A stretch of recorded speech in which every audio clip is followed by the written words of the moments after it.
Hello ಎಲ್ಲರಿಗೂ Madhu Gowda YouTube ಚಾನಲ್ಗೆ ನಮಸ್ಕಾರ.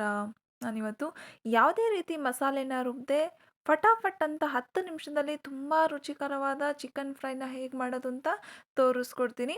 ಇನ್ನೂ ಯಾರು ನನ್ನ ಚಾನಲ್ನ ಸಬ್ಸ್ಕ್ರೈಬ್ ಮಾಡ್ಕೊಂಡಿಲ್ವೋ ದಯವಿಟ್ಟು ಬೇಗ ಬೇಗ ಸಬ್ಸ್ಕ್ರೈಬ್ ಮಾಡ್ಕೊಳ್ಳಿ.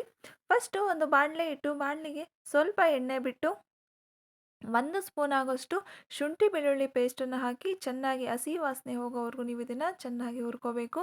ಹುರ್ಕೊಂಡಿದ ನಂತರ ನಾನಿಲ್ಲಿ ಅರ್ಧ ಕೆ ಜಿ ಕಟ್ ಮಾಡಿ ತೊಳೆದಿಟ್ಟಿರುವಂಥ ಚಿಕನ್ನ ಆ್ಯಡ್ ಮಾಡಿಕೊಂಡು ಚೆನ್ನಾಗಿ ಅದನ್ನು ಮಿಕ್ಸ್ ಮಾಡ್ಕೋತಾ ಇದ್ದೀನಿ. ಮಿಕ್ಸ್ ಮಾಡ್ಕೊಂಡಿದ ನಂತರ 1 ಸ್ಪೂನಷ್ಟು ನಾನಿಲ್ಲಿ ಕಲ್ಲುಪ್ಪನ್ನು ಸೇರಿಸ್ತಾ ಇದ್ದೀನಿ. ಚಿಕನ್ ಸ್ವಲ್ಪ ಚೆನ್ನಾಗಿ ಸಾಫ್ಟಾಗಿ ಬೇಯುತ್ತೆ, ನೀರಿನಂಶ ಬೇಗ ಬಿಡುತ್ತೆ ಅಂತ.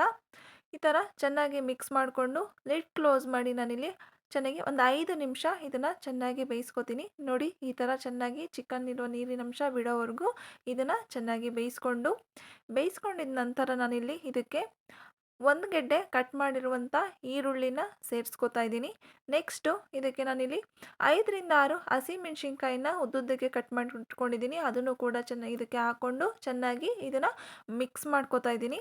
ಮಿಕ್ಸ್ ಮಾಡ್ಕೊಂಡಿದ ನಂತರ ನಾನಿಲ್ಲಿ 1 ಸ್ಪೂನಷ್ಟು ಚಿಲ್ಲಿ ಪೌಡರು, 1 ಸ್ಪೂನಷ್ಟು ಧನಿಯಾ ಪೌಡರು, 1 ಸ್ಪೂನಷ್ಟು ಗರಂ ಮಸಾಲನ ಆ್ಯಡ್ ಮಾಡಿಕೊಂಡು ಚೆನ್ನಾಗಿ ಇದನ್ನು ಮಿಕ್ಸ್ ಮಾಡ್ಕೊತಾ ಇದ್ದೀನಿ.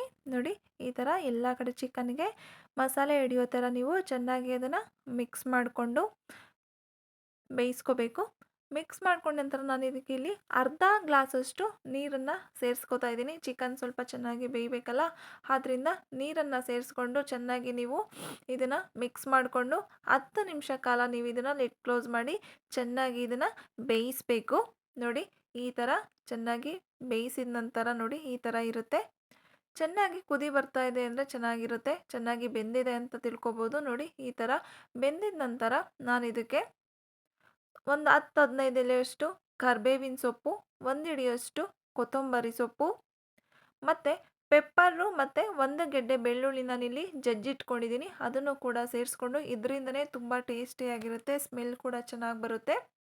ಬೆಳ್ಳುಳ್ಳಿ ಮತ್ತು ಮೆಣಸನ್ನು ನಾನಿಲ್ಲಿ ಹಾಕ್ಕೊಂಡು ಚೆನ್ನಾಗಿ ನೀವು ಇದನ್ನು ಮಿಕ್ಸ್ ಮಾಡಿಕೊಂಡ್ರೆ ಒಂದು 5 ನಿಮಿಷ ಬೇಯಿಸಬೇಕು. ಮೆಣಸಿದ ನಂತರ ನೋಡಿ ತುಂಬ ರುಚಿಯಾಗಿರುತ್ತೆ. ನೀವು ತಿಂತಾ ಇದ್ರೆ ಮತ್ತೆ ತಿನ್ನಬೇಕು ಅಂತಲೇ ಅನಿಸ್ತಾ ಇರುತ್ತೆ. ನೋಡಿ ತುಂಬ ಟೇಸ್ಟಿಯಾಗಿರುತ್ತೆ. ನೀವೂ ಟ್ರೈ ಮಾಡಿ ನನಗೆ ಹೇಗಿತ್ತು ಅಂತ ಕಮೆಂಟ್ ಮಾಡಿ. ತುಂಬ ರುಚಿಯಾಗಿರುತ್ತೆ, ಒಮ್ಮೆ ಟ್ರೈ ಮಾಡಿ.